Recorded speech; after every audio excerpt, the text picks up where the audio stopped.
For the first time since 2022, the average price of gas in the U.S. is now more than $4 a gallon, according to AAA. That is a 35% increase since the war with Iran started last month. Now, here in Colorado, prices slightly lower when it comes to the average. We're talking about $3.87 a gallon. We're seeing those prices cross $4, though, in some parts of the state right now, especially on the western half of the state. Scripps News Group's Joe St. George is live in Washington. Joe, we have been watching the price of oil very, very closely right now. Unfortunately, looks like prices may not be coming down sooner than we would expect. Right. 100%, Anusha. I mean, all signs this morning point to the fact that we're nowhere near the ceiling here. There's a lot of comparisons this morning with 2022, when Russia invaded Ukraine and the ultimate impact on gasoline in Colorado and around the country. Remember, the national average in 2022 did set a record. It spiked north of $5 a gallon. We're now north of $4 a gallon, so still a ways to go to set any records here. But there's no telling where we might go. As the International Energy Agency said weeks ago now, this is the largest disruption in the global energy markets ever. What we've seen overnight is we've seen crude, which is the international benchmark for oil.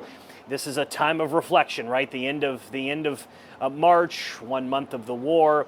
The highest 1 month increase ever for crude, 55%, going all the way back to 1988. In the U.S., the benchmark is what's known as West Texas Intermediate. I know it's a mouthful, but that's the benchmark in the U.S. Late Monday, that surpassed $100 a barrel, you guessed it, for the first time since 2022. Those signs point to higher increases with gas in the near future. And then there's the war itself. One island area of the world that I think everyone needs to familiarize themselves with is what's known as Kharg Island. It's an Iranian island 20 miles off the coast of mainland Iran. It remains a military possibility that President Trump could soon order a strike on this island or a land invasion, given all the Marines that are in the area. If that would happen, I mean, this island is a vital hub for Iranian oil and energy getting out of the Middle East. If that would occur in the coming days, that would further disrupt the markets.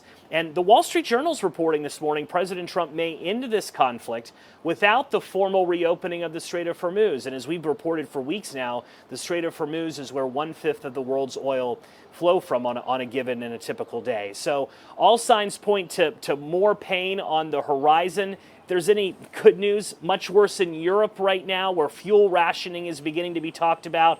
And for a state like Colorado that does have a prominent oil and gas sector, higher oil prices do mean the possibility of higher wages and some more jobs. That's some silver lining here as we all deal with high gas prices every time we're hitting the roads. Good context to keep in mind this morning. Thank you for that update, Joe. And this is also impacting how much you pay for flights. Globally, jet fuel prices have more than doubled since the start of the war. Because of that, airlines have been increasing prices, adding surcharges, and cutting back some flight routes.